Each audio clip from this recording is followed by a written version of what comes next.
Bien, buenas noches. ¿Cómo les va? Hola, profe. Hola, buenas noches. Hola, profe. ¿Cómo andan bien? Profe. Bueno, continuamos con las clases. Como siempre, les decía, voy a estar esperando que haya un número más o menos razonable de alumnos, porque a veces oscila entre los 40, 50, de los 80 que tenemos, y por ahí para no empezar y que se pierdan en el tema. Bueno, vamos a tener siempre la idea de empezar con la posibilidad de que consulten dudas, si se les quedó la clase pasada, o si tienen alguna cuestión que quieran repasar o revisar. Así que los escucho si alguien tiene algo para consultar. Hola, ¿qué tal, profesor? Yo le quería avisar que den la promoción y que recién arrancaría, me incorporo ahora a la clase. Bueno, bienvenida.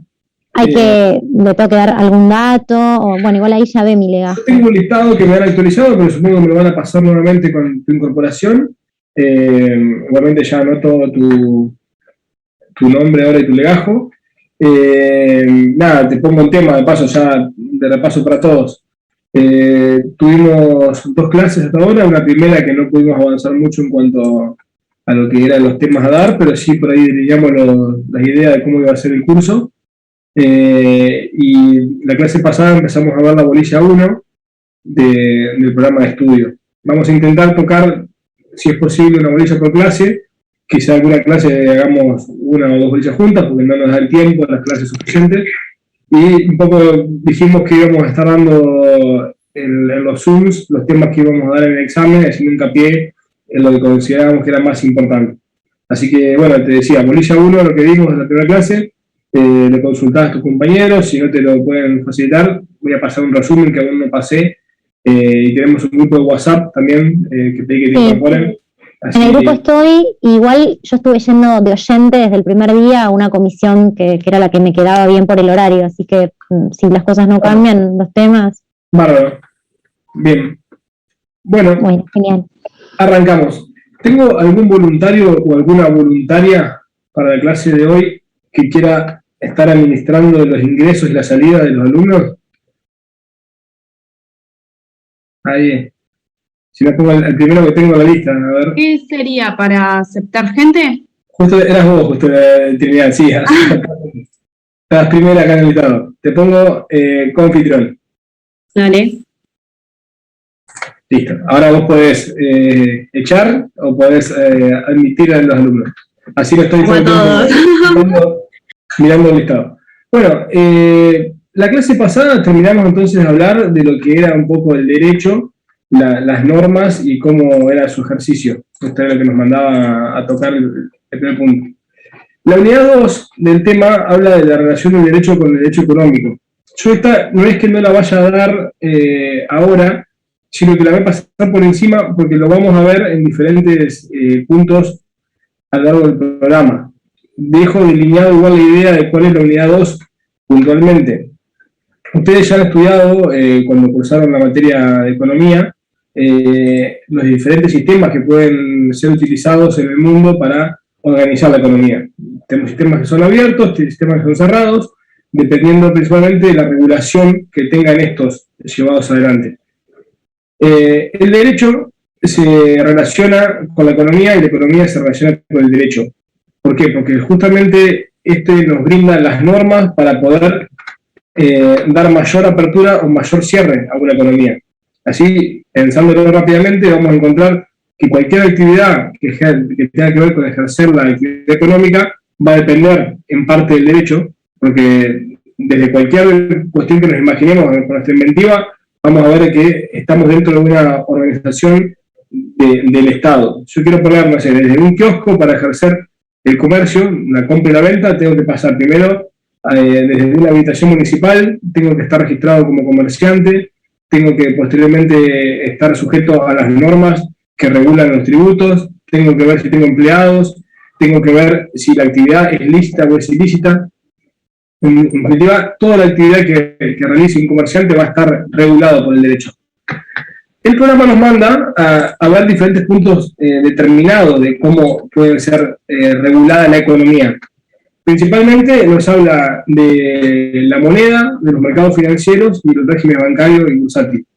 Yo, en mi opinión, tocar todos estos temas en una sola clase sería imposible. Este es el punto 1 nomás de la bolilla.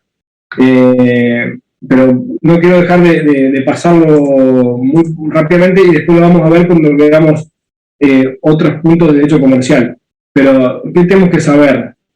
Esto un poco también ustedes ya lo vieron, pero sepamos de que la actividad bancaria en Argentina está regulada. Tenemos una ley de entidades financieras que establece la regulación de cómo va a ser la actividad de los bancos, quiénes pueden ser bancos. Tenemos un banco central de la República Argentina, que es el Banco de Bancos, que actúa con poder de policía y tiene facultades de administración con respecto a todos los bancos que están dentro de nuestro país. Tenemos la actividad mercantil, que depende también de la Comisión Nacional de Valores como ente regulador, y tenemos una ley de mercado financiero que se modificó el año pasado. Tenemos también, en cuanto a regulación, la moneda a través del Estado, de cómo va a ser, digamos, quién se va a reservar la posibilidad de generar moneda y cómo es este régimen. Y tenemos, en definitiva, también la regulación de cómo es la oferta de los títulos públicos en los mercados de valores. Es decir, que toda la actividad en nuestro sistema normativo argentino tiende a la regulación. Ahí tienes para ir admitiendo gente, Trinidad, que tiende a un sistema bastante cerrado en cuanto a regulación, de la que se permite ver qué está permitido y qué no. Les decía, nosotros hoy no vamos a tocar esto, solamente lo dejo pasado por encima, porque cuando lleguemos a ver, por ejemplo, las sociedades, cuando lleguemos a ver el comercio, vamos a entrarlo en detalle. No tendría sentido que perdamos tiempo en la clase de hoy en que yo explique muy por encima lo que no le van a quedar. Así como también se regulan estos mercados de esta actividad, también se regulan, por ejemplo, la registración de las patentes de invención de las marcas y de los diseños industriales. Esto comentaba la primera clase un compañero de que en su actividad laboral lo veía seguido. Bueno, esto lo vamos a ver también, en definitiva, para saber cuáles son las ventajas que me da la registración, qué derecho surge a partir de que yo registro, qué puedo registrar y dónde se registra. Esto lo vamos a ver desde el aspecto práctico, principalmente. Y también tenemos la regulación de los mercados, pero visto desde el ejercicio del derecho a la competencia, la libertad comercial y las reglas que evitan los monopolios. ¿Bien? Pero más que nada, esto lo que quiero decir de este inicio de clase, la unidad 2 es una unidad muy genérica que prefiero que la abordemos eventualmente por separado con cada uno de los temas.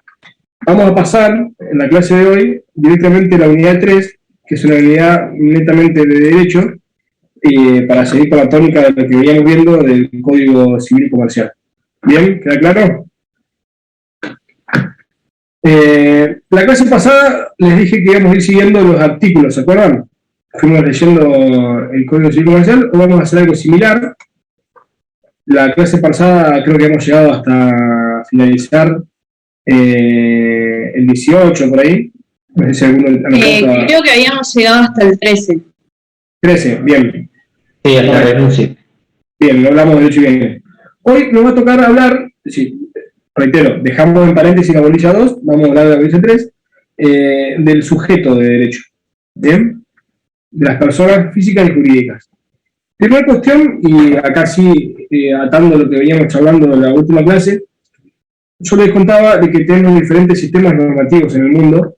Les decía que nuestra tradición de normativas viene del derecho romano, y esto creo que no llegamos a redondearlo, pero yo les decía, en el derecho anglosajón del Commonwealth, el sistema es no escrito de normas, mientras que en el derecho romanístico viene por escrito. Uno de los puntos que había para finalizar la bolilla 1 hablaba de la codificación. Esto no lo toqué, pero un poco les desarrollo para entrar en tema actualmente. La codificación es un fenómeno por el cual las normas que dictan los estados, que inicialmente en épocas históricas se encontraban dispersas, fueron incorporadas en cuerpos ordenados y normativos, que son los códigos. Nosotros, la clase pasada, hablábamos del Código Civil Comercial. Bueno, este fenómeno de la codificación se fue dando en el tiempo. En los países, cuando se fueron constituyendo como estados-naciones, estoy hablando en época de historia, cuando nos fuimos del sistema feudal al surgimiento de los estados-naciones, buscaron tener de la mejor manera ordenada las normas con las cuales se iban a regir para que puedan ser entendibles por los ciudadanos.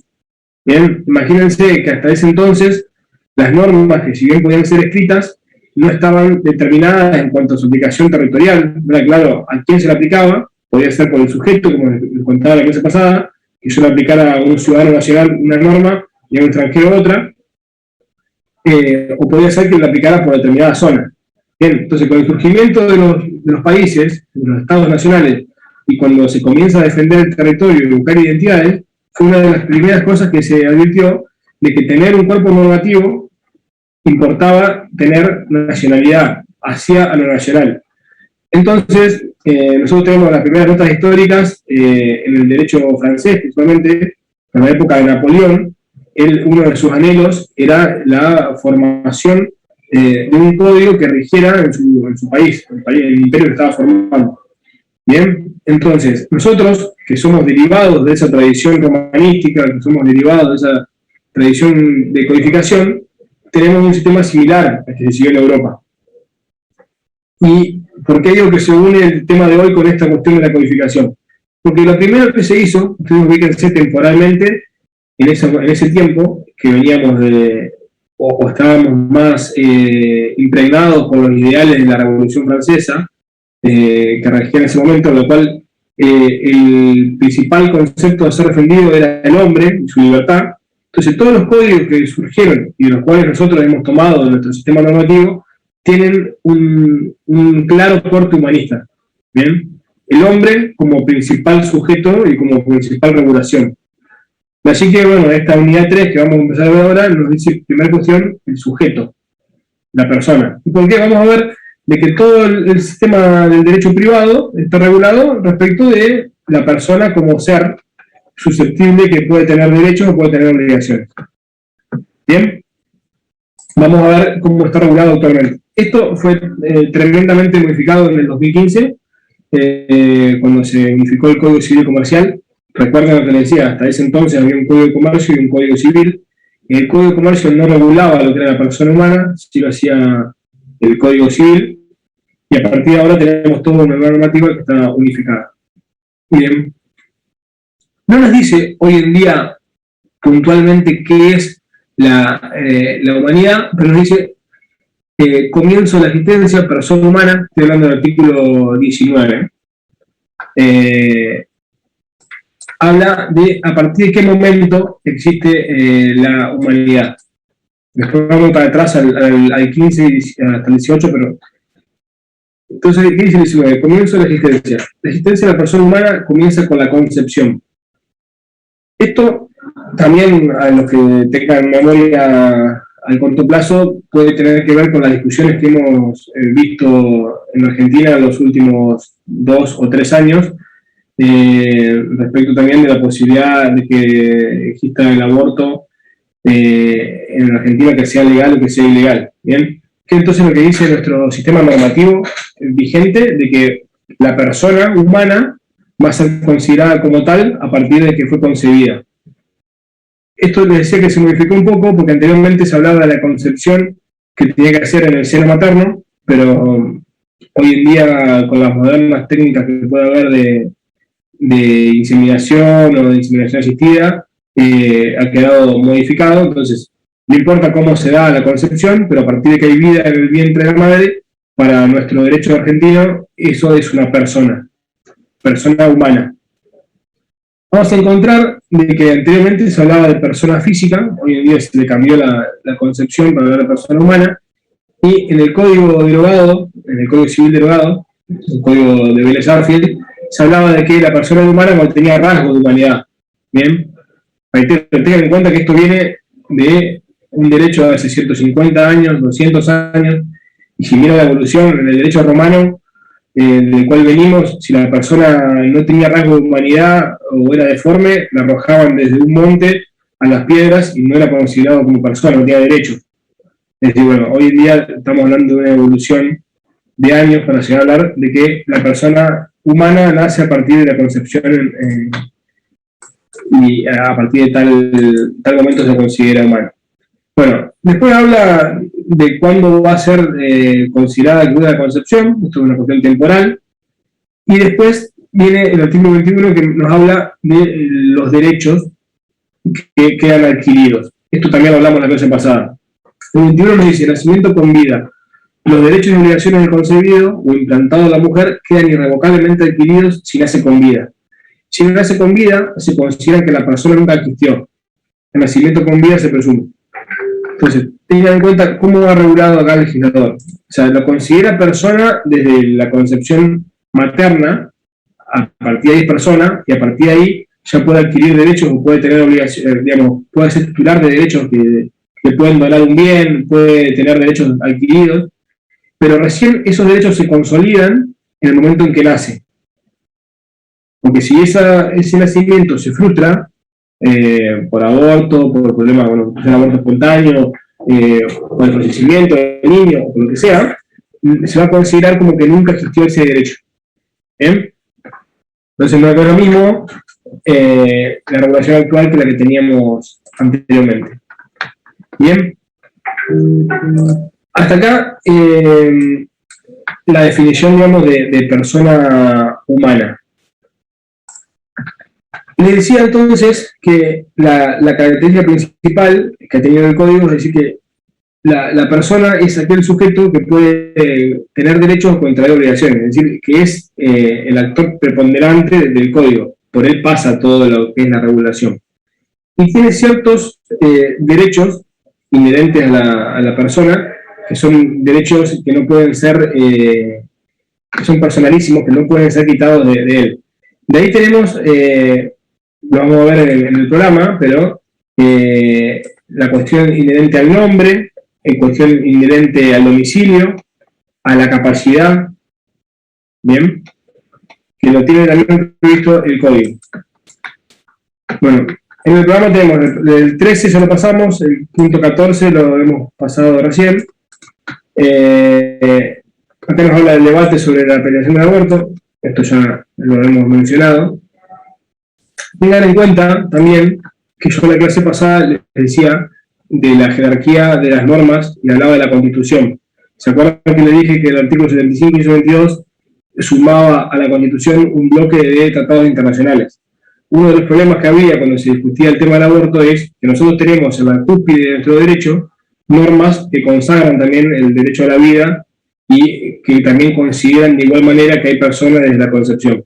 Entonces, nosotros tenemos, en este caso, la Constitución por un lado, que avala esta postura, y por otro lado tenemos la postura del Código Civil Comercial, que nos habla de la persona humana a partir de la concepción. ¿Hasta acá van, chicos? Sí. Bueno, Sí, profe. vamos un paso para adelante. El artículo 22 nos habla de la capacidad de derecho. La capacidad históricamente ha sido definida desde dos conceptos o desde dos aristas. Capacidad de hecho o capacidad de derecho. Esta era la postura clásica que teníamos en el anterior código. Actualmente tenemos algunos bemoles que lo modifican. Fíjense que este artículo 22 comienza hablando de capacidad de derecho y nos dice que toda persona humana goza de la aptitud para ser titular de derechos y deberes jurídicos. Después dice, acto seguido, la ley puede privar o limitar esta capacidad respecto de hechos, simples actos o actos jurídicos determinados. Bien, este concepto de capacidad es importante que ustedes lo puedan comprender. Bien, es la aptitud de ser titular de derechos y de deberes, es decir, obligaciones. La capacidad, digamos, es una aptitud que tenemos todas las personas humanas, pero si analiza la norma, nos dice a continuación de que la podemos perder, ¿bien? O que puede privarse o puede limitarse.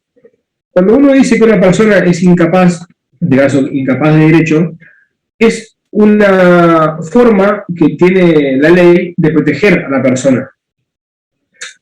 No hay que verlo como una consecuencia que está pensada de manera negativa, sino por el contrario, la incapacidad de un sujeto no es un castigo, sino que es una consecuencia que trae el legislador para poder proteger a una persona que tiene una disminución en sus facultades. Ahora vamos a ver cuáles son los casos en los cuales la ley me da esta disminución.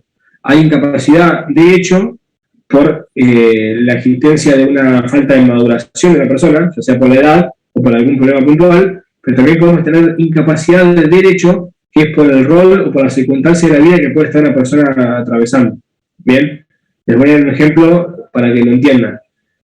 Históricamente el Código Civil traía una normativa que decía que la persona que estaba condenada, es decir, privada de su libertad, era una incapaz de derecho. Esto no lo hacía para reforzar o para castigarlo más allá de que la pobre persona tenía que estar presa, sino que lo que decía es que al ser incapaz de derecho no podía obligarse y había ciertos derechos que iba a tenerlos restringidos. Entonces, por ejemplo, esta persona que estaba presa no iba a sufrir pérdida de su patrimonio, porque no podía él desprenderse de él porque no tenía derecho a hacerlo. ¿Siguen? Es decir, se coloca muchas veces la incapacidad como una protección para defender los derechos de esa persona que tiene una disminución. Entonces, capacidad de ejercicio, dice el artículo 23, y ahí dice, toda persona humana puede ejercer por sí misma sus derechos, excepto las limitaciones expresamente previstas en este código y no hay sentencia judicial. Con lo cual, esto que yo le decía se refuerza acá en esta norma, de que en principio todos somos capaces hasta que haya una limitación puntual que la ley da, o la misma se otorga a través de una sentencia judicial. Este programa habla en los puntos subsiguientes de las restricciones de la capacidad, nos habla de la tutela, de la curatela, y digamos que son procesos que se ejercen dentro del derecho de familia, que están pendientes a que se finalice un proceso con una persona a través de una sentencia que es declarada incapaz. Bien, ahora lo vamos a ver un poquito más adelante, pero lo que se persigue en esos casos es o que una persona sea incapaz o que un sujeto, una persona diferente, sea nombrada, en este caso como curador, con el fin de proteger a otro que no puede ejercer por sí solo actos. Bien, que requiere el apoyo de una persona que está en plena capacidad para protegerlo. Bien, ¿me van siguiendo? Bien, entonces, ¿qué tenemos en las previsiones que nos da el artículo 24? Personas incapaces de ejercicio, que es similar a lo que se llamaba antes incapaces de hecho. ¿Son incapaces de ejercicio? Primero, la persona por nacer. Segundo, la persona que no cuenta con la edad y grado de madurez suficiente con el alcance dispuesto en la sección segunda de este capítulo. Tercero, la persona declarada incapaz por sentencia judicial a la extensión dispuesta en esa decisión. ¿Qué me está diciendo? Bueno, analicémoslo en cada caso. Actualmente la persona por nacer, como les dije, podía ser titular de derechos, pero no se puede obligar, y no tiene derecho hasta que no nace. Le dijimos que recién se consolidaban los derechos con el nacimiento. Por eso esto sería congruente. Segundo, la persona que no cuenta con la edad y grado de madurez suficiente. Acá hay discusiones que siempre las vemos respecto de la imputabilidad penal. No sé si ustedes lo han escuchado, lo han visto en los diarios o en la televisión. Siempre que aparece un hecho delictivo en el cual hay menores y el hecho también siendo cruento, uno dice, bueno, hay que bajar la imputabilidad, dicen algunos, otros dicen, no, tiene que ver con la edad, hay que ayudar. Bueno, ¿qué ocurre? Nuestro sistema presume de que al alcanzar determinada edad uno ya es capaz, porque se presume que físicamente adquirió una madurez suficiente. Esto naturalmente no puede ser nunca exacto, y la biología no funciona de esta manera. Siempre se ha dicho que las mujeres son más maduras que los hombres en corta edad, o que uno alcanza la madurez en determinada edad, o que hoy en día la adolescencia se prolonga hasta los 30 o hasta los 40. La realidad es que no es que una persona vaya a ser más capaz por llegar a los 18. Pero en definitiva, el sistema normativo que tuvimos que establecer, que eligió el legislador, es decir, bueno, yo voy a tener un límite temporario en el cual a partir de ese límite la considero capaz, y antes de ese límite va a ser incapaz, es decir, no va a poder obligarse ni va a poder contraer obligaciones. Hasta ese momento, como vamos a ver en los artículos que siguen, esta capacidad es complementada por las decisiones que toman los padres. Así todo, hoy en día se ha avanzado bastante en darle derechos al menor de edad incapaz para que sí tenga cierta capacidad restringida sobre algunas cuestiones particulares que son inherentes a su persona. ¿Bien? Medio aburrido el tema este, ¿no? Dígame y aceleramos. No, es mejor que el de la clase pasada. Bueno, hay algo para sacar interesante en cada cosa. Pero bueno, nosotros lo vemos en el primer año de la facultad, imagínense. Igualmente, reitero, es de importancia saber en cuanto a la persona, porque es el sujeto por el cual pasan todos los institutos. Bueno, menor de edad lo regula a partir del artículo 25. Entonces, tenemos el menor de edad, es, como les decía, el que no cumplió aún los 18 años de edad. Esto se ha ido cambiando, hasta hace 20 años era menor de 21, el menor, y lo iba poniendo escalonado para diferentes derechos. Hoy en día es a partir de 18. Recuerden también cómo se han ido modificando las cuestiones, por ejemplo, electorales. Hasta hace un par de años no se votaba hasta no ser mayor de edad. Hoy en día, aún siendo menores de edad, pero mayores de 16 pueden votar. Entonces, esto, digamos, se ha ido pronunciando cada vez más en cuanto a derechos de los niños. Bueno, entonces decía, el artículo 25 me da esta definición. Y después me dice cuándo considera adolescente. El adolescente es aquella persona menor de edad que ya cumplió 13 años. Entonces me lo colocaría como menor de edad hasta los 18 y entre 13 y 18 adolescente. Después nos dice entonces qué ejercicio de derechos puede tener en cada caso. Vamos a ir repasando un poco lo que dice el código. El artículo 26 nos dice, como les adelantaba, de que el menor de edad ejerce sus derechos a través de sus representantes legales. Es lo que ustedes pueden haber escuchado nombrar alguna vez como la patria potestad. ¿Bien? En el cual los padres ejercen los derechos a partir de los hijos. Por lo general, en nuestro sistema de educación, nuestro sistema de organización que tenemos en Argentina, no son tanto a veces los casos en los cuales hablamos de mayores derechos que pueden tener los chicos patrimoniales, siendo menores, porque por lo general hasta los 18, si están sometidos al sistema de educación obligatoria que tenemos, deberían estar en la escuela y luego a partir de esa edad serían activos económicamente. Pero no sé, tengan en cuenta jugadores de fútbol, actrices, que quizá a los 13 años, 14 años, pueden estar generando ingresos mayores que los padres. En estos casos, bueno, esas personas, la administración de sus bienes y de sus derechos, se la van a ejercer los padres. Bien, entonces, hasta los 18, a través de los representantes legales. Pero acá se agregan algunas novedades. Dice actualmente la ley. No obstante, la que cuente con edad y grado de madurez suficiente puede ejercer por sí los actos que le son permitidos por el ordenamiento jurídico. En situaciones de conflicto de intereses con sus representantes legales puede intervenir con asistencia letrada. La persona menor de edad tiene derecho a ser oída en todo proceso judicial que le concierne, así como participar en las decisiones sobre su persona. Se presume que el adolescente entre 13 y 16 años tiene actitud para decidir por sí respecto de aquellos tratamientos que no resulten invasivos, ni comprometen su estado de salud o provocan un riesgo grave en su vida o integridad física. Si se trata de tratamientos invasivos que comprometan el estado de salud o está en riesgo la integridad o la vida, el adolescente debe prestar su consentimiento para la asistencia de sus progenitores. El conflicto entre ambos se resuelve teniendo en cuenta su interés superior sobre la base de la opinión médica respecto de las consecuencias de la realización o no del acto médico. A partir de 16 años, el docente es considerado como un adulto para decisiones atinentes al cuidado de su cuerpo. ¿Qué es lo que tenemos hoy en día? Un régimen escalonado, como les decía. Si bien el menor hasta los 18 un poco depende de los padres, el código le ha dado ciertos derechos intermedios, principalmente a decidir de su propio cuerpo. Y acá vuelvo una vez más a lo que les decía de los tratados internacionales que forman parte de nuestro sistema legal. Dentro de estos tratados, que yo les mencionaba la clase pasada, en el 75 y 1522, tenemos la Convención sobre los Derechos del Niño. Esa convención, que ha sido suscrita por la mayoría de los países occidentales, tiene dentro de sus principios el interés superior del niño. Entonces, en definitiva, lo que hay que buscar es no solo el ejercicio directo de la competencia acá o de la capacidad, sino ver qué es lo mejor para el menor.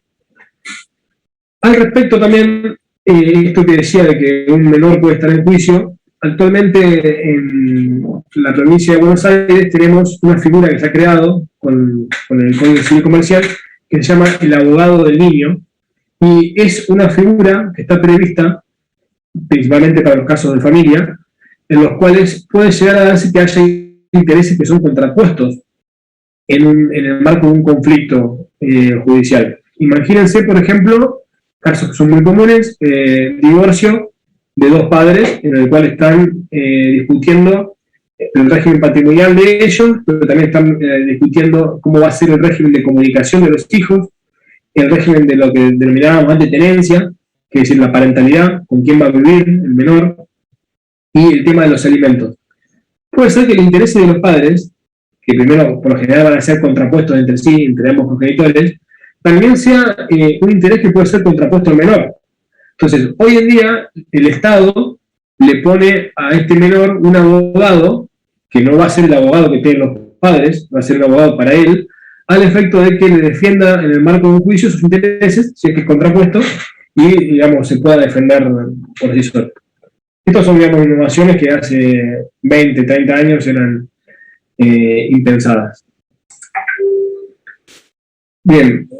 Después me habla los artículos que siguen de la emancipación. Yo esto se los cuento un poco, así no los agobio con tanta lectura. La emancipación es un instituto jurídico que prevé que un menor de edad adquiera de manera anticipada el estado de capacidad. Históricamente teníamos tres tipos de emancipación. Tengan en cuenta también, cuando hablamos siempre de las normas, de interpretarlas, igual que también lo que decía la clase pasada, forma de interpretar, de saber el contenido o el sentido de la ley, interprétalos en el aspecto histórico. O sea, la mayoría de las normativas que tenemos inicial en Argentina, del Código Civil y del Código Comercial derogados, veían a la mujer como un sujeto de limitados derechos. Algo también impensado en lo que es la Argentina de hoy. Pero tengan en cuenta que la mujer no tenía, incluso ya siendo mayor de edad, la posibilidad de administrar sus bienes. Se lo administraba el marido. Entonces, volviendo a esto, una de las formas de emancipar al menor era al casarse. Esto también tengan en cuenta, ustedes piensen o hagan memoria, quizás de sus abuelos, a qué edad han formado familia o a qué edad se han casado. Mi abuela a los 16 años ya tenía 2 hijos, o estaba por esperar el segundo.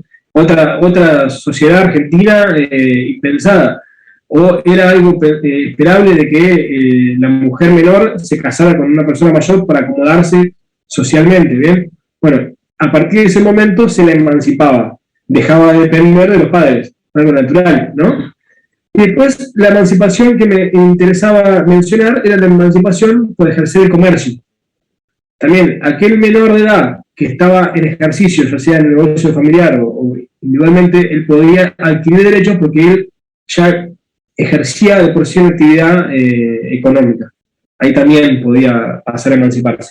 Hoy en día, con similares regulaciones, nos dice que el código que si yo me caso antes de los 18, emancipa al menor de edad, de que la emancipación es irrevocable, y nos dice de que, vaya al artículo 30, que puede haber una persona menor de edad con título profesional habilitante. ¿Esto qué dice? La persona menor de edad que ha obtenido título habilitante para ejercicio de una profesión puede ejercerla por cuenta propia sin necesidad de previa autorización. Tiene la administración y disposición de los bienes que adquiere con el producto de su profesión y puede estar en juicio civil o penal por cuestiones vinculadas a ella. Bien, sería un caso en el cual una persona culminase una carrera antes de los 18 años y esa carrera la habilitara a ejercer una actividad profesional, ahí sería algo similar a la emancipación por el comercio. ¿Bien? ¿Hasta acá vamos siguiendo? ¿Sí? Sí, profe. Bárbaro. ¿Qué más nos dice el programa? Profesor, disculpe, ¿y si ese menor de edad se casa, tiene que tener igual la autorización de los padres? ¿O ya con el simple, él puede decidir casarse y ya se emancipa? Ya a partir de que se casa, asume la la capacidad. Esto lo dice el artículo 27. Bien, bueno, vamos con el programa, así no me voy por las nubes. Ya hablamos de persona, restricción de capacidad, capacidad, concepto, persona, menor de edad, cese de la incapacidad y restricciones, inhabilitados. Bien, vamos a ver un poquito más de incapacidad y después nos metemos de lleno con los derechos personalísimos. ¿Qué nos habla a continuación el código? Reitero, vieron el programa tal cual estoy mostrando, es casi el código civil comercial desarrollado. Esto tengan en cuenta al momento de que vayan a estudiar. Como yo les dije por ahí, estaba bueno de que vayamos leyendo la normativa uno por uno. Yo después les paso un código comentado y les va a resultar casi una guía de estudio. Bueno, a continuación nos habla de la restricción al ejercicio de la capacidad, que dice cuáles son las reglas.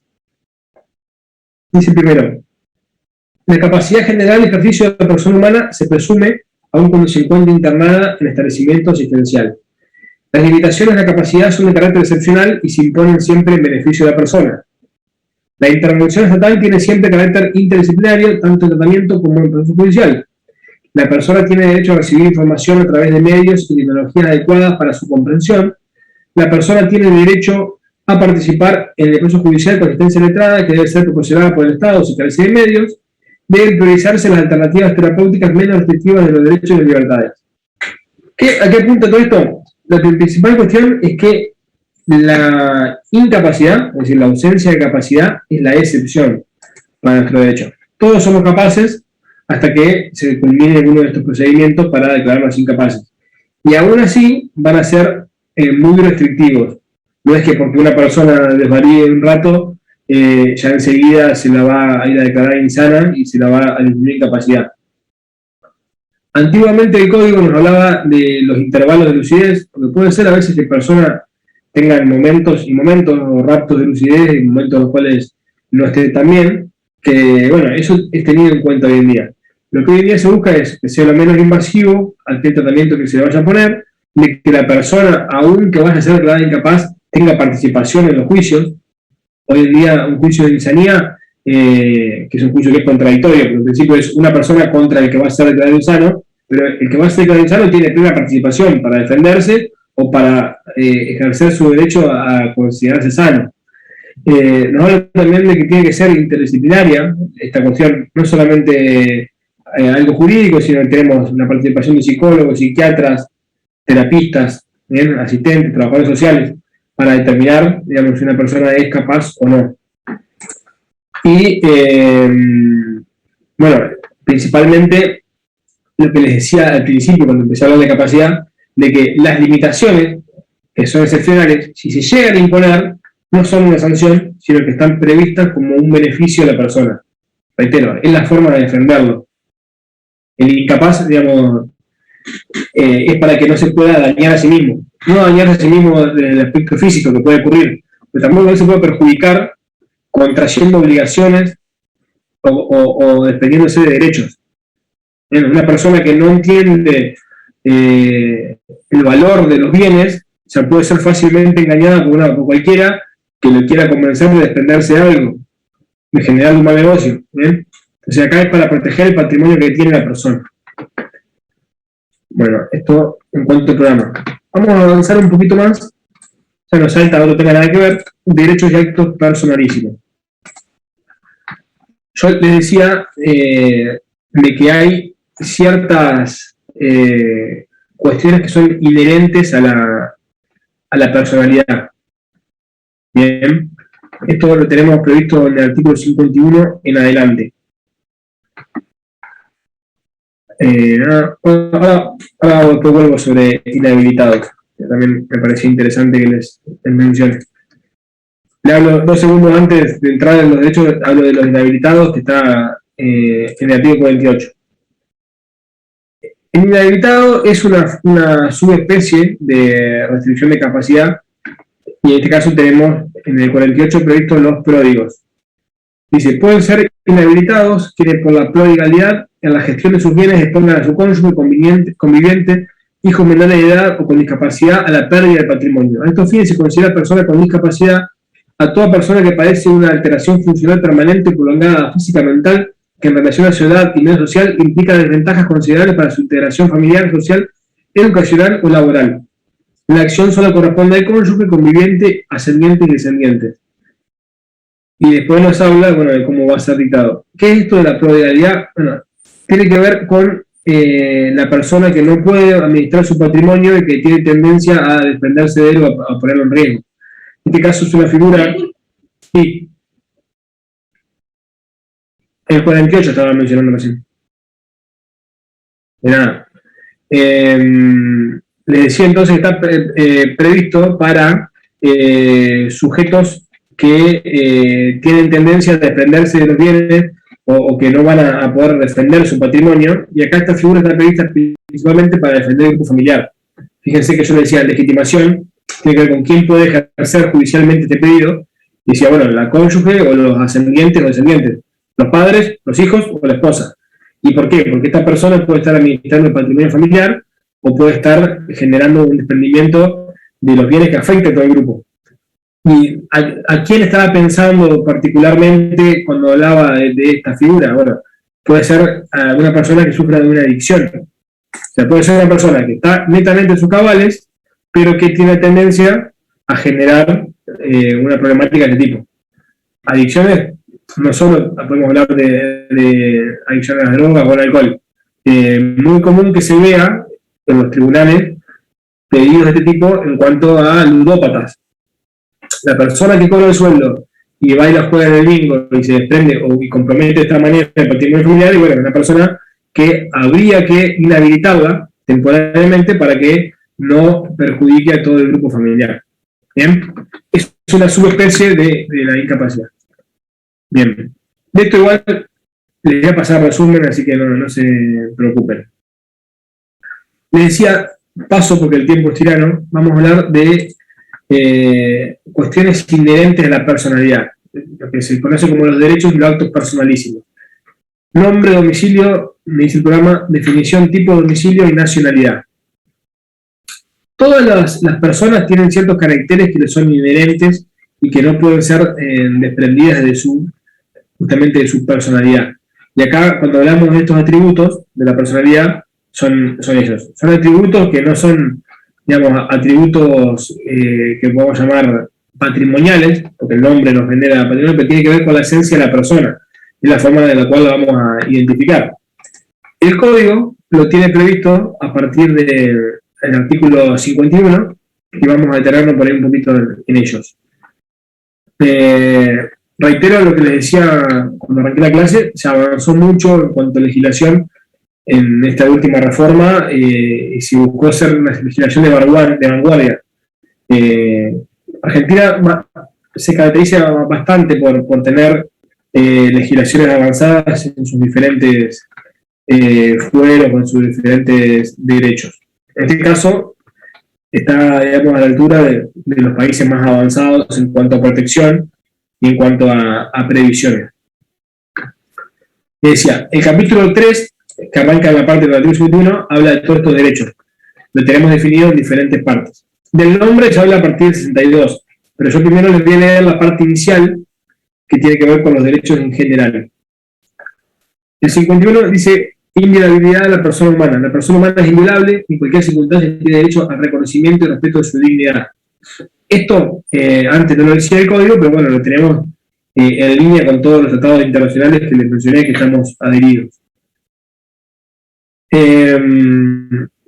La persona humana lesionada en su intimidad personal, familiar, honra o reputación, imagen de identidad, o que de cualquier modo resulte menoscabada en su dignidad personal, puede reclamar la prevención y reparación de daños sufridos conforme al dispuesto del libro tercero, tiene que ver con daños y perjuicios, vamos más adelante.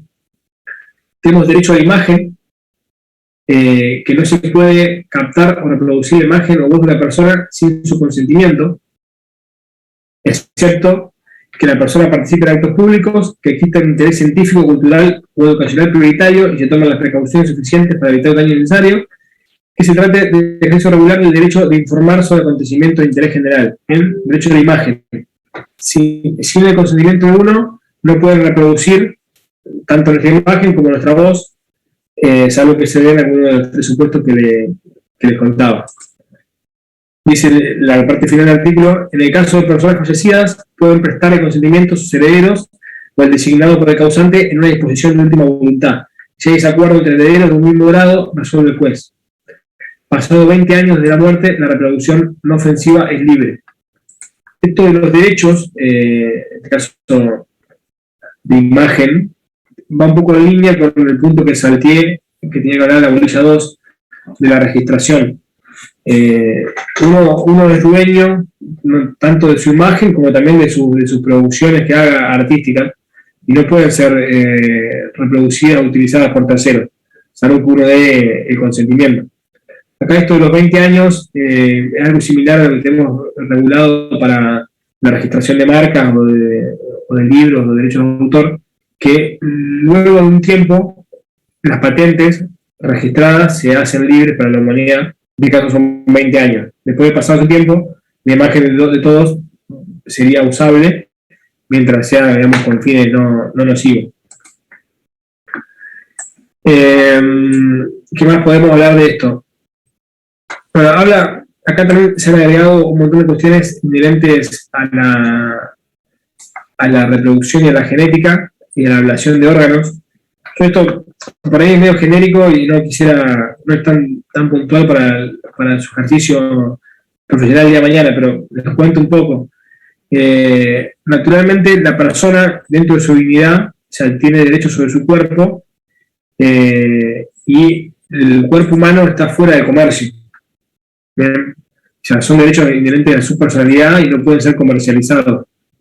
Esto por ahí, no sé si alguna vez han visto en alguna película o en alguna serie que se trae a debate lo que ocurre cuando hay una necesidad de trasplante.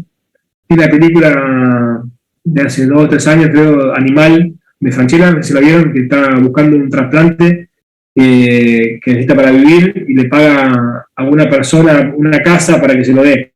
Bueno, estas cuestiones están prohibidas dentro del derecho.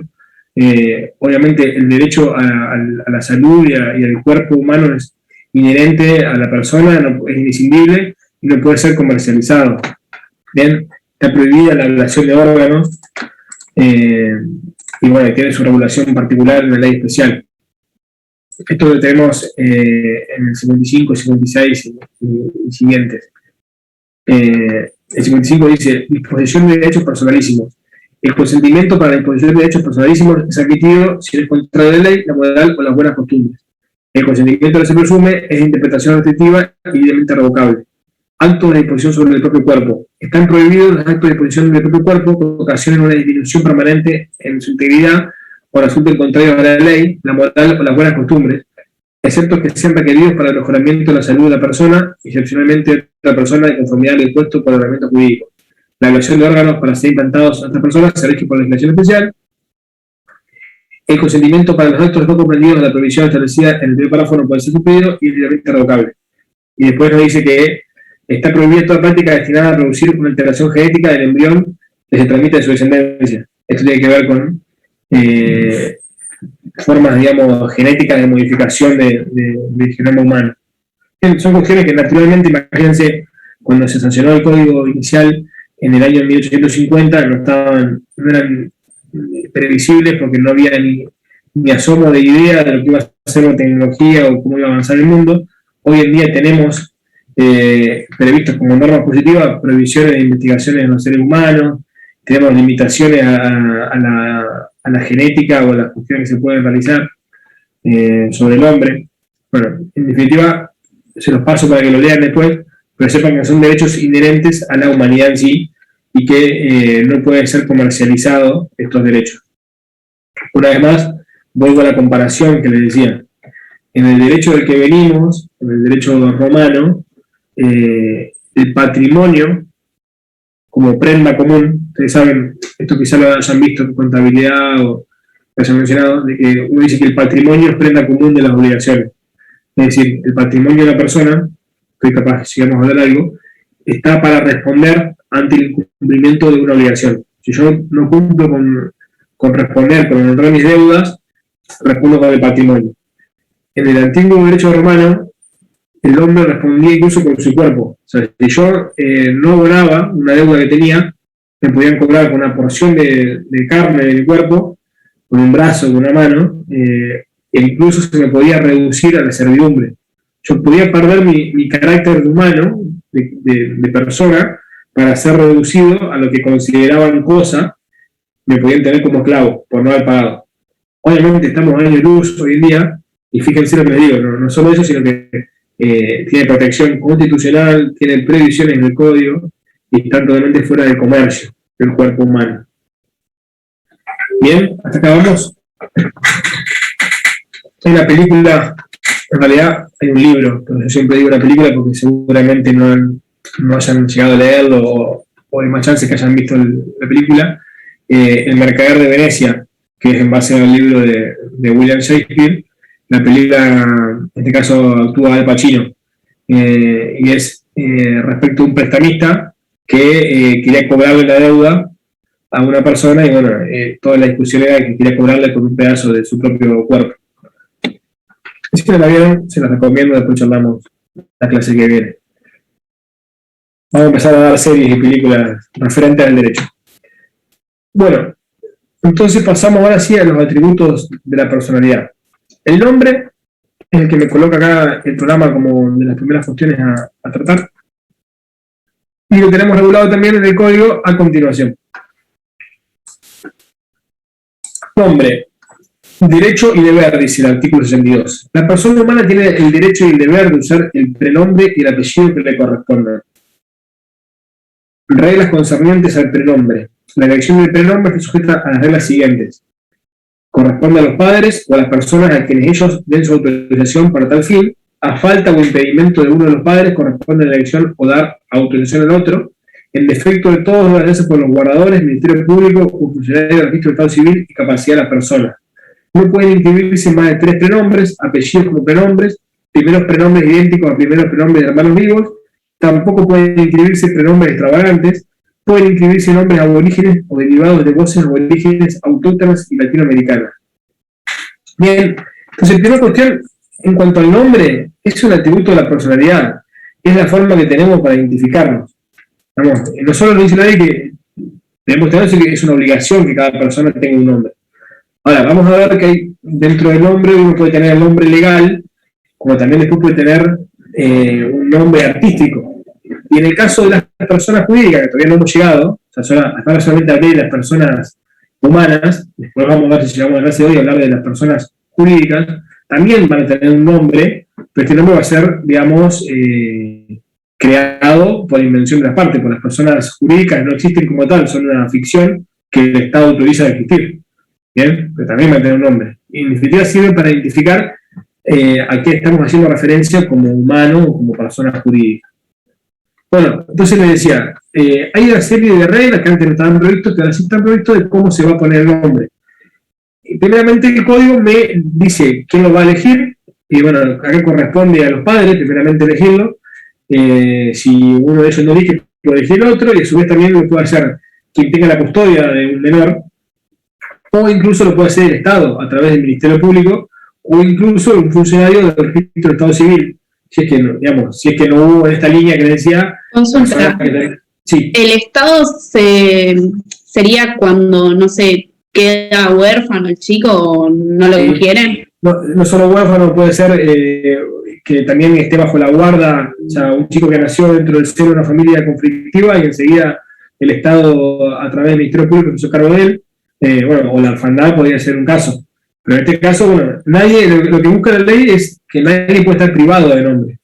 Ustedes tengan en cuenta que hace, no sé, 50, 100 años, a los orfanatos se les ponía a todos el mismo nombre. Entonces, esto lo han visto, el apellido, por ejemplo, Expósito, es muy común de chicos que han crecido en un orfanato.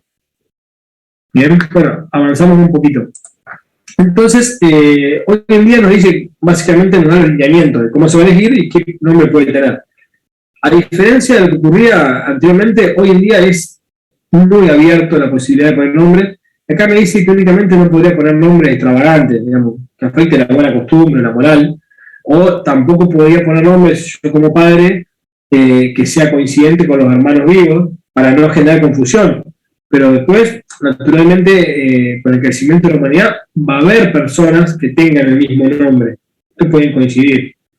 Y por esto no es la única forma de identificación de las personas. Cada estado también, como sabemos, tiene otra forma. Tenemos el documento, o a nivel internacional podemos tener un pasaporte. Bien, avanzamos rápido, se lo cuento, por ahí les interesa a los que estén por tener hijos o vayan a tener, cómo se eligen. Apellido de los hijos. El hijo matrimonial lleva el primer apellido de alguno de los cónyuges. En caso de no haber acuerdo, se determina por sorteo realizado en el registro de Estado Civil capacidad de las personas. Apellido de los padres o interesado con edad y madurez suficiente se puede agregar el apellido del otro. Todos los hijos del mismo matrimonio deben llevar el apellido y la integración compuesta que haya decidido para el primero de los hijos. ¿Qué reglas me está dando? Bueno, antes esto también era un poco impensado.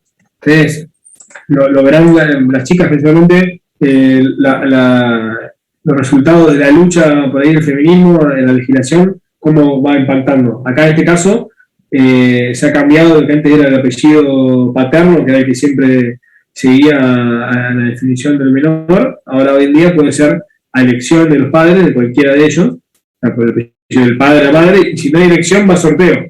¿Bien? E incluso lo que nos dice es que aún eligiendo un solo apellido, el menor, siendo menor o posteriormente siendo ya mayor, puede elegir adicionarse el apellido, modificándose el nombre. O sea, adicionarse el apellido del otro padre faltante. Y acá hay una regla que antes no estaba, y esto es muy común verlo en familias con apellido compuesto, de que hoy en día dice la ley de que la elección para el nombre del apellido compuesto del primer hijo o de un hijo obliga a que todos sigan la misma línea. Es muy común, es que uno conoce hermanos que tienen diferentes apellidos. Más que nada con los apellidos de raíz más conocida de Argentina, García, Pérez. Entonces, yo soy García tanto porque a él le pusimos el apellido de la madre compuesto, pero al segundo hijo no, solamente es García, o le pusimos el de la abuela materna. Y bueno, no, hoy en día, si yo ya elegí la raíz para seguir, tengo que seguir la misma raíz con todos. Vamos hasta acá. Estos son datos que les pueden servir, no sé, para la vida. Bueno, ¿qué más le podemos decir? El tema de la mujer al casarse. Vamos a llegar. Y antes, casos especiales. La persona con edad y grado de madurez suficiente que carezca de apellido inscripto puede pedir la inscripción del que esté usando. Esto tiene que ver, esto que puede parecer que es raro en la Argentina del siglo XXI, pero hay personas que al día de hoy no tienen documento o al día de hoy no fueron inscritas. Esto se puede consultar las estadísticas de las distintas personas, pero montones de personas todos los años son registradas. Tiene que ver con las condiciones particulares en las que han nacido, un poco lo que decíamos hoy. Por ahí falta principalmente de familia o de cultura en el seno en el cual han nacido. En lugares por ahí con mayor carencia, puede darse de que se saltee la inscripción y la persona es identificada por una forma a la cual se las ha referido a ellos. Entonces, ¿qué le dice la ley? Bueno, si una persona que durante años tuvo un nombre reconocido, porque la gente lo llamaba de alguna manera, bueno, puede peticionar que finalmente ese nombre por el cual se lo reconocía se le termine asignando como nombre oficial, por más de que no sea el que le correspondía a sus padres biológicos. Bien. Bueno, y un poco de información también respecto de los cónyuges. Cualquiera de los cónyuges puede optar por usar el apellido del otro con la preposición de o sin ella.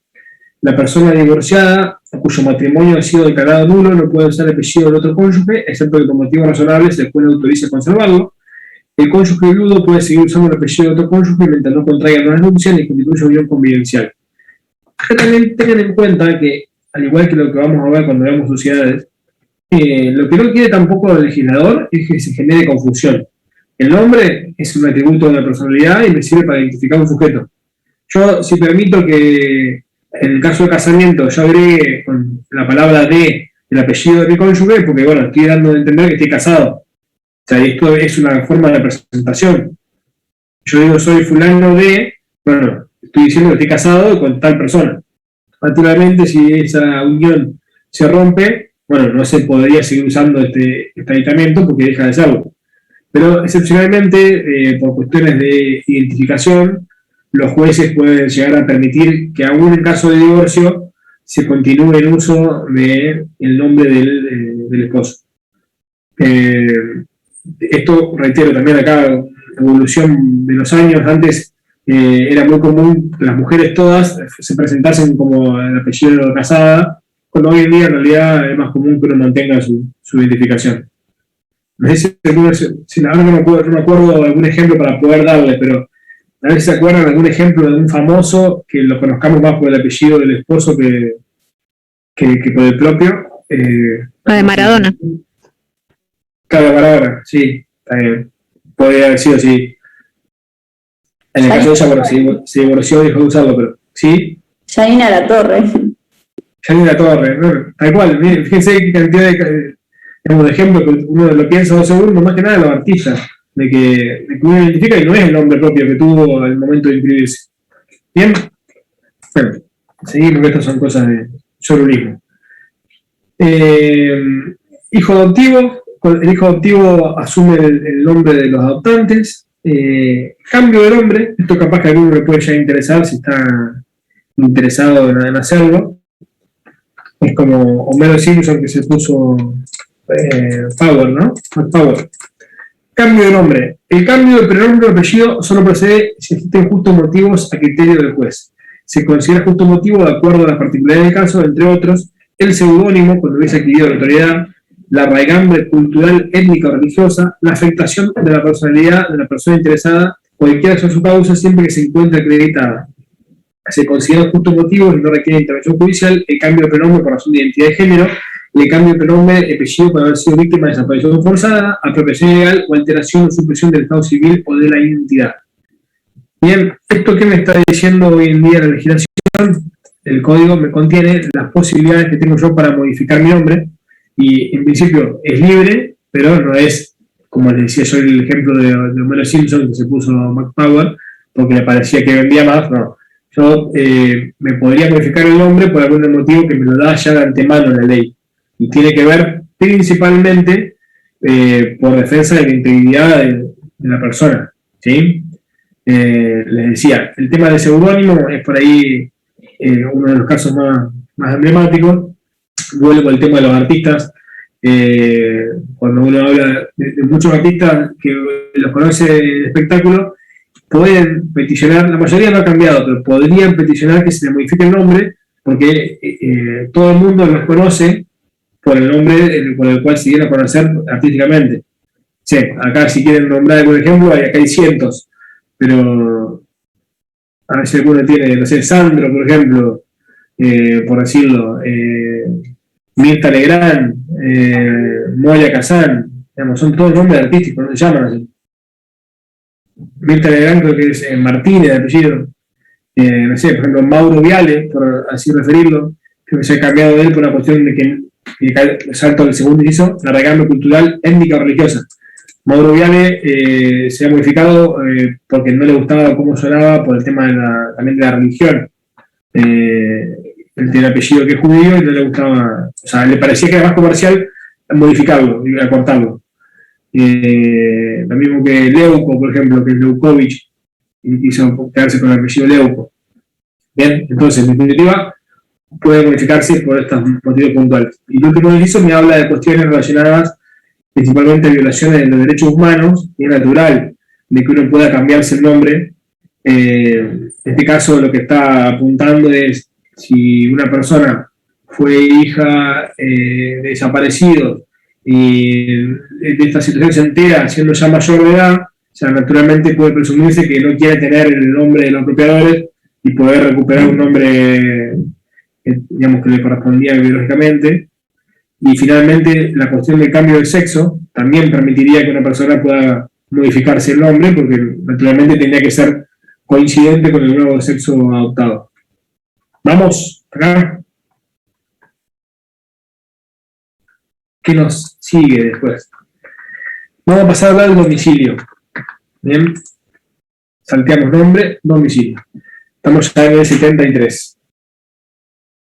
Domicilio real. La persona humana tiene domicilio real en el lugar de su residencia habitual. Si ejerce actividad profesional o económica, lo tiene en el lugar donde desempeña para el cumplimiento de las obligaciones emergentes de dicha actividad. Pregunta, ¿ustedes cuando yo voy leyendo, ustedes van mirando abre la página de la ley o solamente me escuchan? Sí, profe. No, yo lo tengo abierto. No, digo, como quieran, porque por ahí yo leo medio rápido, dando por sentado de que van siguiéndome entre líneas y si quieren que sea más claro la lectura, lo hago más lento. Yo estoy al teléfono, entonces no lo tengo. Pero igual, que yo estoy al teléfono, entonces no voy leyendo. Bueno, en ese caso, también pueden adquirir pueden ir bajándola de internet e imprimirla, un código civil. Incluso yo les digo, bueno, creo que está cerrado hoy en día la Facultad de Derecho, pero ahora si en estos días abre de vuelta, vayan y piden en alguno de los stands de los diferentes centros estudiantes, pregúntenle si no tienen una ley, un código civil comercial, se los van a regalar. Así lo van utilizando. En nuestra facultad está abierta la biblioteca, debe haber. No, eso ya que va a estar. No, pero yo digo la ley pelada, digamos, para ir siguiéndola. Después yo le voy a pasar para estudiarla, les dejo con los comentarios. Bien, para bueno. la de información, en SUMAC tienen el Código Civil y Comercial completo. Perdón, no te llegué a escuchar, ¿puedes repetir? No, digo que en SUMAC, que es un centro de estudiantes, también tienen el Código Civil y Comercial completo. Tienen, de hecho, supuestamente todos los libros y algunos tomos de derecho, por si a uno les sirve. Buenísimo. Bárbaro, gracias por la aclaración. Bueno, entonces le decía, el domicilio, otro de los atributos inherentes a la personalidad. Y decía, la persona humana, porque esto hay que distinguirlo entre persona humana y jurídica. Acá venimos hablando ahora de persona humana. La persona humana tiene domicilio real en el lugar de su residencia habitual, es decir, en el centro de vida de la persona. Y acá esto es muy común, quizá a ustedes les pasa, que son del interior, que les pregunten, domicilio, ¿dónde vivís? ¿En el documento o en donde vivo? O sea, porque uno suele a veces tener el documento atrasado porque se muda seguido, también le puede pasar. ¿Dónde tenés el domicilio ahora? El domicilio, cuando hablamos entonces de domicilio real, no es el que figura en el documento, o así puede ser, se coincide, pero en realidad lo que importa es dónde vive uno, dónde vive habitualmente. Cuando eso es determinable. Si uno no tiene una casa fija, bueno, tendremos un problema de determinar cuál es el lugar donde pasa más tiempo. Pero si no, domicilio real es el lugar donde uno tiene asentado su centro de vida. Entonces, en ese caso, si somos estudiantes y estamos en otro lado, ¿nos tenemos que cambiar el documento? Bueno, ahí va. ¿Sigue el documento? La ley que regula el registro de las personas indica que uno debería mantenerlo actualizado, pero no tiene como contrapartida una obligación, una sanción. Yo en mi caso, por ejemplo, confieso, yo no soy de La Plata, yo vine a estudiar hace muchos años ya y nunca modifiqué mi domicilio.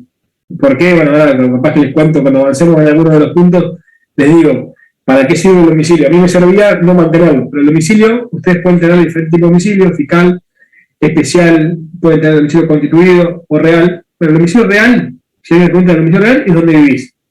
Obviamente, yo cuando me preguntan domicilio real, digo el que tengo, pero si uno pregunta mi domicilio a los efectos, por ejemplo, electorales, no lo tengo acá, lo tengo en Entre Ríos, que es donde soy. ¿Bien? Bueno, entonces, la segunda parte me decía que si uno ejerce la actividad profesional, el domicilio real sería el que usa en esa actividad. Domicilio legal. Vamos ahora a otro tipo de domicilio. El domicilio legal es el lugar donde la ley presume, sin admitir prueba en contra, que una persona reside de manera permanente para el ejercicio de sus derechos y el cumplimiento de sus obligaciones. Solo la ley puede establecerlo y sin perjuicio de lo dispuesto en normas especiales. Da ejemplos. Y ahora los leo los ejemplos y después les paso a explicar un poco de esto. Los funcionarios públicos tienen su domicilio en el lugar en que deben cumplir sus funciones, no siendo estas temporarias, periódicas o en simple comisión. Los militares en servicio activo tienen su domicilio en el lugar en que lo están prestando. Los transeúntes, las personas de ejercicio ambulante, como los que no tienen domicilio conocido, lo tienen en el lugar de residencia actual. Las personas incapaces lo tienen en el domicilio de sus representantes. ¿Qué ocurre con los domicilios legales? Como bien decía la definición, es un domicilio que no admite prueba en contrario. O sea, no tiene que ver con el domicilio real. Puede coincidir a veces, sí, pero es un domicilio que me lo impuso la ley y que presupone que cualquier notificación, intimación o información que se me vaya a brindar es válidamente efectuada si me notifican allí, por más de que yo no viva ahí. En el caso de un funcionario público, por ejemplo, si uno tiene que notificarlo a Alberto Fernández, por más de que Alberto Fernández no viva en la Casa Rosada, yo lo notifico en Balcarce, porque me dice la ley que es el domicilio legal, es especial. Por más de que después viva en Puerto Madero o en la Casa de Olivo, que sería su domicilio real. ¿Vamos con esto? De hecho, esta cuestión a veces se usa como trampita, si ustedes lo han visto en las elecciones, cuando ven a veces que los políticos, sin ser de una determinada jurisdicción, se presentan a competir en ella. Bueno, es porque usan, dice, yo tengo domicilio legal en tal lado, a pesar de que tengo domicilio real en otro. O al revés, dicen, me presento a la provincia porque mi domicilio es allí, por más de que trabajo en capital. Bien, pero la particularidad entonces del domicilio legal es que no admite prueba contrario. Sí, pero eso no tiene, perdón, eso no tiene un periodo que tenés que estar viviendo en ese territorio para poder, no sé, en el caso de un político, poder postularse. Eso sí tiene que ver con, digamos, con las normas electorales, de que uno para presentarse tiene que haber tenido determinado tiempo previo. Pero muchas veces uno ve funcionarios de carrera que dicen, yo hace 4 años que soy diputado nacional, entonces tengo domicilio legal en tal lado, pero yo a su vez también mantengo mi domicilio en mi jurisdicción en la cual tengo el domicilio real. Viajo de un lado a otro. Sí, mi domicilio real ¿cuál es? Y el de mi casa, pero mi domicilio legal es de mi trabajo. Pero lo que me importa destacar de este concepto es que no admite prueba en contrario. Las sociedades comerciales, o las asociaciones civiles, o las sociedades civiles, o las personas jurídicas en general, tienen domicilio legal. Esto, no quiero meterme a personas jurídicas, no lo voy a hacer hoy, pero lo quiero poner como blanco y negro. ¿Por qué? Porque no tienen las personas que son creadas artificialmente, naturalmente no tienen un centro de vida. Entonces tienen un domicilio legal que es el que pusieron al momento de crearlas, cuando se constituyeron. Entonces, yo quiero notificar a una sociedad, ¿a dónde notifico? Bueno, miro el registro público de comercio, que nos hablaba la clase pasada, miro el estatuto, cuál es el último domicilio, y ese domicilio es el domicilio de la sociedad. Y cuando yo le mando la carta de documento, y el cartero fue y dijo, está todo cerrado, y no había nadie, no importa si la persona estaba o no estaba, porque no admite prueba en contrario. Por más de que yo, y este es un caso, de casi un tip para la práctica el día de mañana, si tiene que trabajar con alguna empresa, mantengan actualizados los domicilios en los registros especiales, porque esos son domicilios que no admiten prueba en contrario.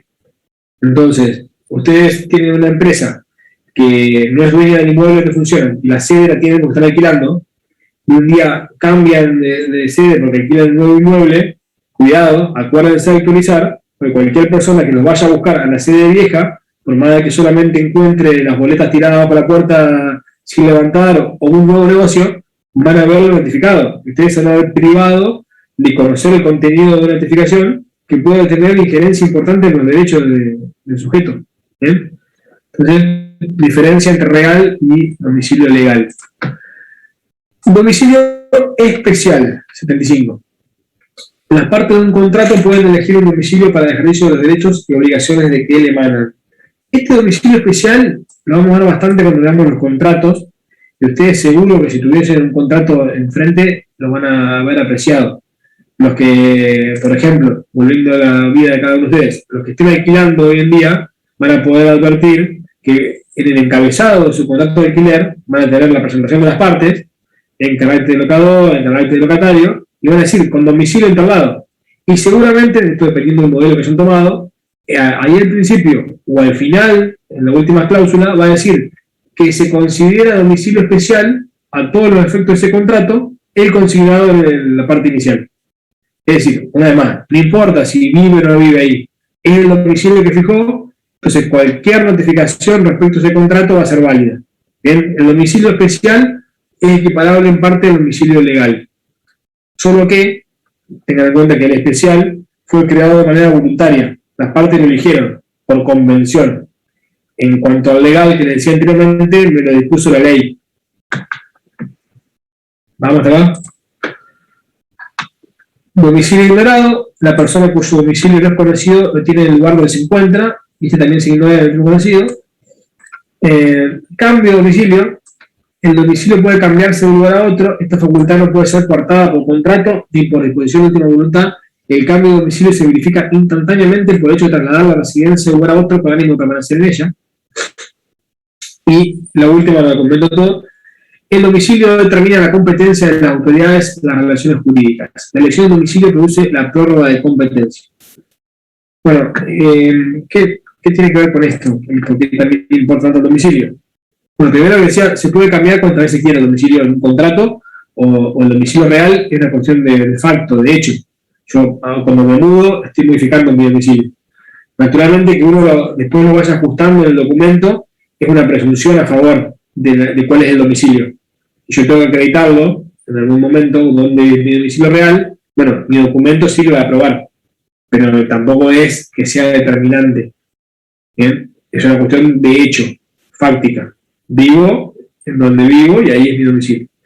Pero la importancia del domicilio tiene que ver no solo con esta cuestión práctica de recibir notificaciones, sino que el derecho, en diferentes momentos que vamos viviendo en el curso, utiliza el domicilio para determinar competencias, por ejemplo, y para determinar jurisdicciones. Donde yo viva me va a tener injerencia en montones de derechos míos y obligaciones. Tributariamente, ustedes verán que el domicilio en el cual yo tengo mi explotación va a determinar bajo qué jurisdicción provincial voy a estar y a quién le tengo que tributar provincialmente. Si dependo de Arba, por la provincia de Buenos Aires, si estoy en Capital, en la agencia de recaudación, si estoy en el sur, si vivo en Neuquén, en la agencia de recaudación de Neuquén, lo que sea, ¿bien? Porque tiene que ver con una cuestión tributaria. Pero a su vez también va a tener que ver con la cuestión electoral que les decía, y también va a tener que ver con la cuestión de competencia en cuanto a quiénes van a ser los jueces que tengan que intervenir ante determinado conflicto. Que yo fije un domicilio del contrato también me está determinando en parte ante quién voy a someter un conflicto a resolución. Y no es lo mismo que yo tenga que ir a juicio a la Ciudad de La Plata, que tenga que ir a juicio en Salta, o que tenga que ir a juicio en Capital. Porque van a cambiar, van a ser diferentes leyes, diferentes códigos de fondo, diferentes formas procesales, y también va a ser diferente todo, digamos, va a ser una persona diferente que va a jugar y va a tener que presencialmente ir a otro lado. ¿Bien? Así que tiene que ver mucho el domicilio con el ejercicio de los derechos. Bien, ¿hasta acá cómo va? No. Bueno, la nacionalidad tiene que ver con dónde uno nace. En este caso, no lo tenemos acá regulado en esta parte del código, pero de la nacionalidad uno puede ser natural de un país, porque nació en él. En Argentina tenemos que todas las personas que nacen en el territorio se convierten en nacionales, y uno puede ser nacional por adopción cuando hace el procedimiento, que es la persona que ha sido naturalizada. ¿Bien? Y si no, vamos a tener una persona que si no es nacional o no ha sido naturalizada, va a ser extranjero con nuestro derecho. Bien, ¿qué nos queda para terminar la orilla? Si no, tampoco nos vamos tan tarde. Vamos a hablar un poquito de ausencia y de prueba de nacimiento, y si les parece, cortamos con la orilla de hoy. Bueno, ausencia. Ausencia simple. Si una persona ha desaparecido de su domicilio sin tener noticias de ellas, sin haber dejado apoderado, puede designarse un curador a sus bienes si el cuidado de esto lo exige.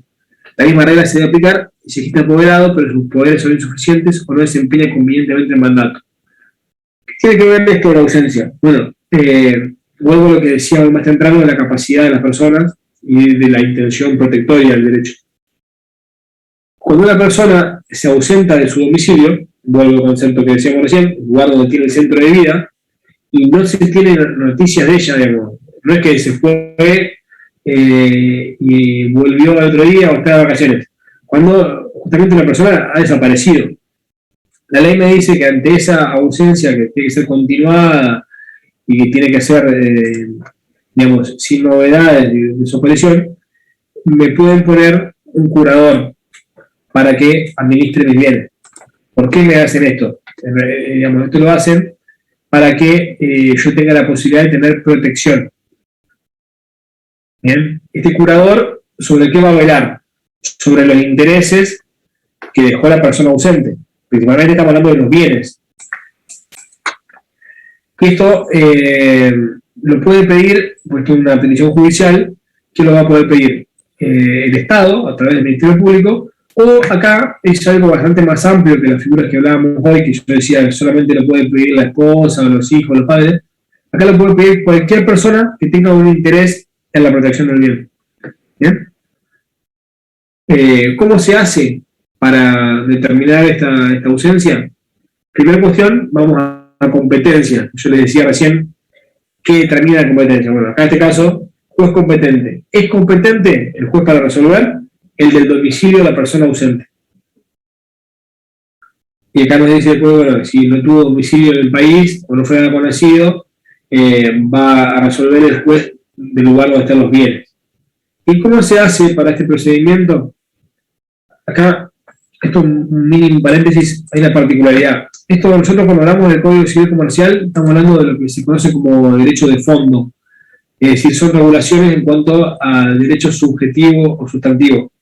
Nosotros tenemos por lo general que los procedimientos de los juicios se regulan en los códigos provinciales de procedimiento que cada provincia dicta. Bien, ¿por qué lo digo?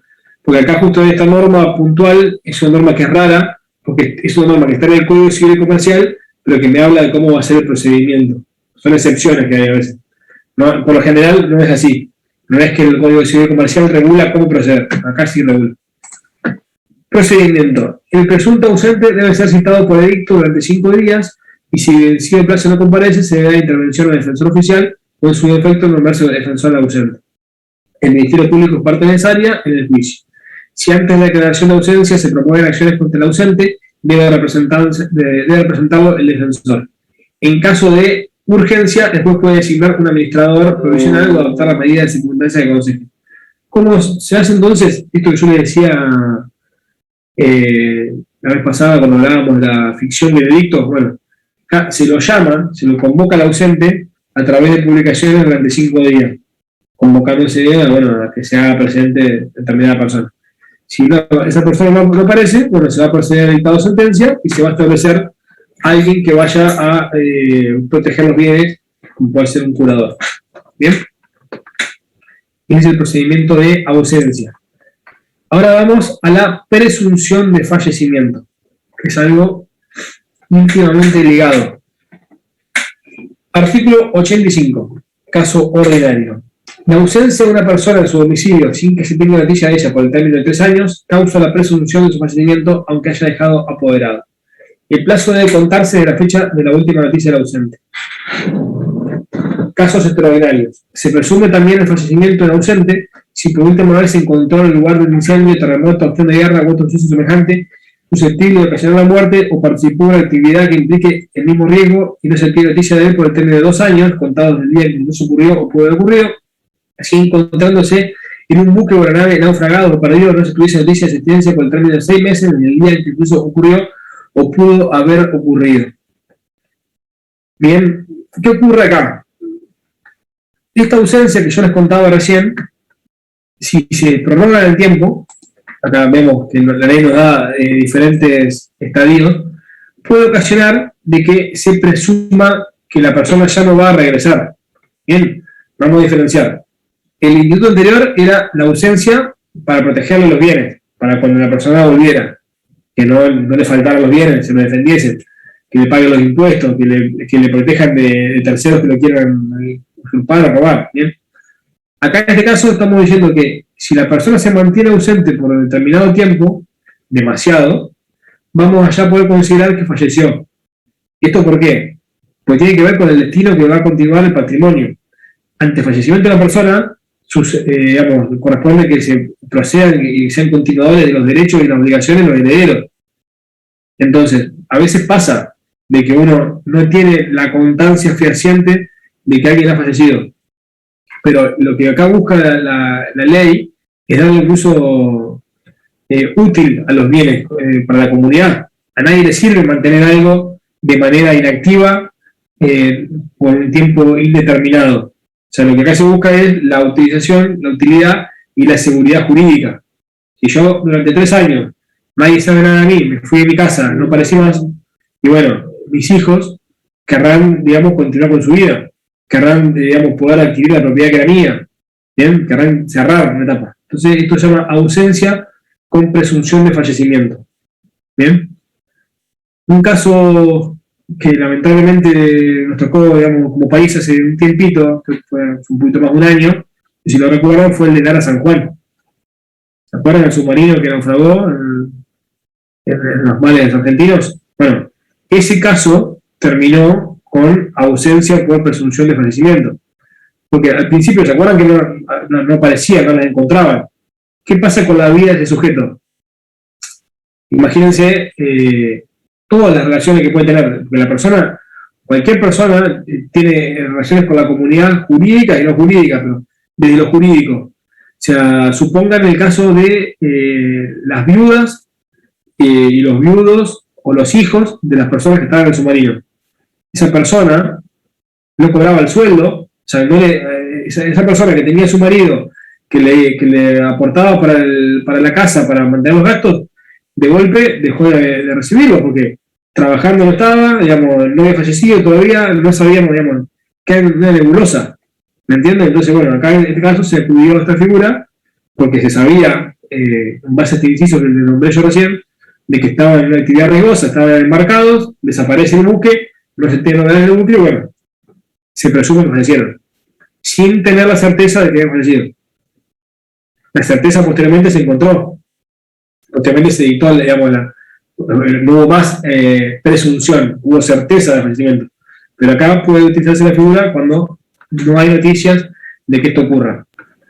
¿Y qué pasa si se lo toma como que está muerto y después no estaba muerto? Iba a preguntar lo mismo. Como Por dice ejemplo, la canción, hay una película, la película de Wilson, que después aparece. claro, la película de Náufrago, Claro. ¿no? O también hay la canción que dice no estaba muerto, estaba de parranda. Esa no sé si la escucharon. No me da viejo. Bueno, acá vamos a ver qué nos dice la normativa acá.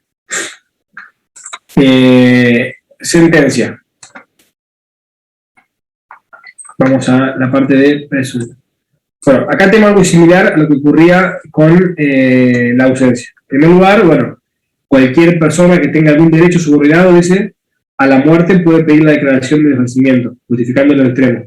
¿Quién podría pedir entonces, por ejemplo, el que potencialmente sería el heredero, el que potencialmente sería el acreedor, un interesado por la continuidad de los bienes? Una vez más, nos dice que la competencia va a ser el del domicilio del que está ausente, a ese juez se le va a pedir, y vamos a hablar al procedimiento. Bueno, se nombra un curador, como dijimos hoy igualmente, se publican edictos una vez por mes, acá en este caso, cada 6 meses. Perdón, una vez por mes durante 6 meses. Bueno, y acá también volvemos a poner la figura para proteger al mismo.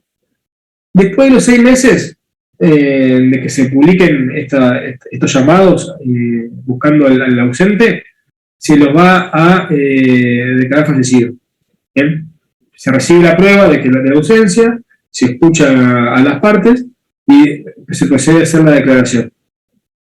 Y acá, en este caso, dice, ¿qué ocurre? Bueno, se va a presumir que cuando ese fallecimiento, y esto tiene que ver, a veces se dan situaciones conflictivas, porque imagínense que cuándo podría yo determinar el día que desapareció, si podía alterarse, por ejemplo, un orden hereditario. Supongan, por ejemplo, vamos a poner una pavada, pero para imaginarnos controversias que pueden generarse, que alguna de las personas que estaban en el submarino de San Juan estaba esperando un hijo, ¿bien? Y que ese hijo nace en el interín de que el barco, de que el San Juan había ya partido del puerto, pero antes de que yo la declarara la presunción de fallecimiento. No es lo mismo para la herencia que iba a recibir la madre de que el hijo haya nacido o no, porque si el hijo no había nacido todavía, ella heredería todo, y si el hijo ya nació, ella va a compartir con el hijo. En este caso puede ser lo mismo, digamos, porque el hijo suponemos que era de ella, pero si uno de los marinos de la San Juan tenía un hijo extramatrimonial con otra persona, y nace, bueno, se pueden dar controversias, entonces acá, por el orden sucesorio, nos va a decir cómo se presume o cómo se fija el día. En un caso ordinario, el último día del primer año y medio, dice, desde que está ausente. En caso extraordinario, el día del suceso, y si no está determinado, el día del término medio de la época que ocurrió o pudo haber ocurrido. Me está dando ejemplos con los primeros que están citados de extraordinario acá, que sería el inciso A y B del 86. El primer caso entonces era cuando hubo un terremoto, acción de guerra o un hecho, digamos, calamitoso. Entonces, en ese caso, si fuese un hecho calamitoso, en el día del suceso. Y en el segundo caso, cuando se perdió el buque o la aeronave, desde el día que hubo último contacto. Se presume que desde ese día falleció. ¿Bien? ¿Acá? Y ahora vamos a la pregunta que me hacían. Bueno, en este caso se hace un inventario, ¿no? Cuando fallece y se le entrega a los herederos y se inscribe la cuestión de la ausencia y fallecimiento. Pero ¿cuándo puede concluir? Dice, si el ausente reaparece, puede reclamar la entrega de los bienes que existen en el estado en que se encuentran, los adquiridos con el valor de los que faltan, el precio adeudado de los enajenados y los frutos no consumidos. ¿Bien? Ya nos dice acá en este caso la ley cómo resolverlo. Se está previendo de que puede volver a aparecer, naturalmente si aparece, tiene que tirarse para atrás la existencia del fallecimiento y el continuador de sus bienes. Ahora, naturalmente puede darse que la aparición se dé durante muchos años, y en ese caso, ¿qué va a pasar? Bueno, lo que busca la ley es reconstruir de la manera más justa, vuelvo a decirlo. Puede reclamar, primero que le den los bienes que estén en el estado que se encuentran. Puede ser de que los bienes no estén más, o de que, acá puedo pensar que puede haber buena o mala fe, pero supongo que una persona desaparece, vamos a hacer el caso de Tom Hanks, que se fue y desapareció 4 o 5 años en la isla, y no sé, si tiene el auto, y yo lo recibí como heredero, y capaz que lo quise vender, ese auto no se lo voy a devolver, eso ya dejó de existir dentro del patrimonio. Ahora, los bienes que sí están todavía, los puede pedir, sin importar cómo se encuentran, están integrados, los usó, bueno, los recibe como están. Después, los adquiridos con el valor de los que faltan. Vamos al ejemplo del auto. Si yo tenía el auto, y ese auto lo vendí, pero por la plata que cobré el auto lo compré otro, ahí Tom Hanks podría pedir llevarse el auto nuevo, porque en definitiva que hubo un cambio. Con los bienes que tenía Tom Hanks se compró otro mejor. Obviamente hay que ver ahí si hay que compensar, si puso plata o no el precio adeudado de los enajenados, también podría reclamarlo. Si el heredero vendió, le podría pedir el ausente con fallecimiento, puede pedir la plata por el valor de lo que falta. Y finalmente, los frutos no consumidos. Los frutos, esto es un concepto que no lo vimos todavía, lo vamos a ver más adelante, tiene que ver con el producido de un bien. El fruto, por ejemplo, puede ser el alquiler de un bien.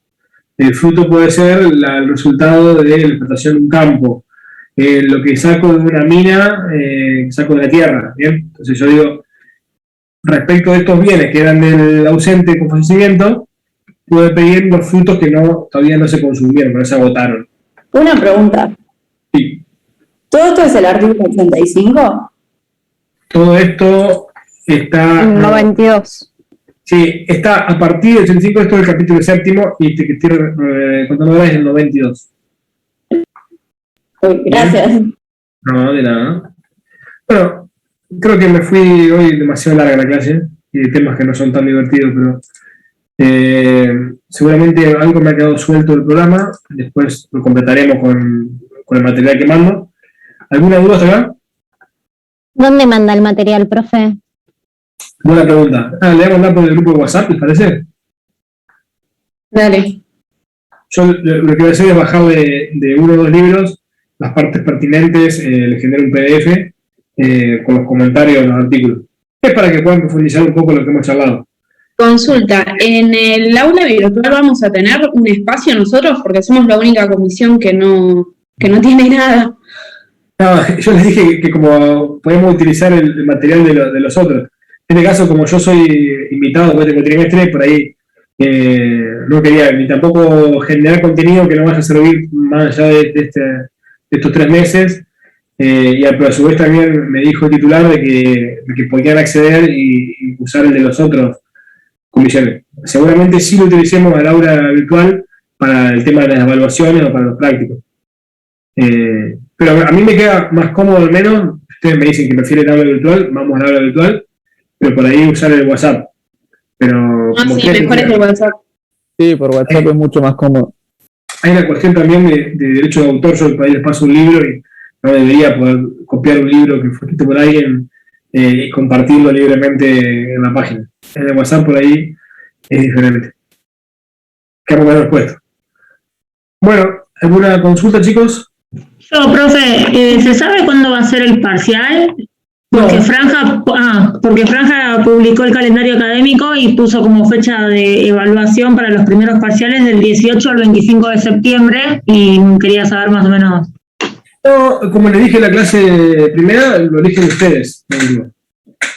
Avancemos un par de clases más y ahí les consulto a ver qué les parece. Hacemos una votación. Bárbaro, gracias. De nada. Bueno, a disposición, chicos. Si quieren ir leyendo algo, les van surgiendo alguna duda, me preguntan. La clase que viene hacemos igual que esta, arrancamos con las consultas o lo que les quede. En estos días subís el código civil ese que está comentado. Sí, yo ya pedí acá en el estudio que mis ayudantes me lo vayan digitalizando, así que Genial. esta semana lo tenemos. En el grupo de WhatsApp que hay está, entonces, usted, profesor, acá, ahí Yo donde estoy, manda. Yo soy el que pone, ahora arrancamos. Bueno, genial. Bien, sí.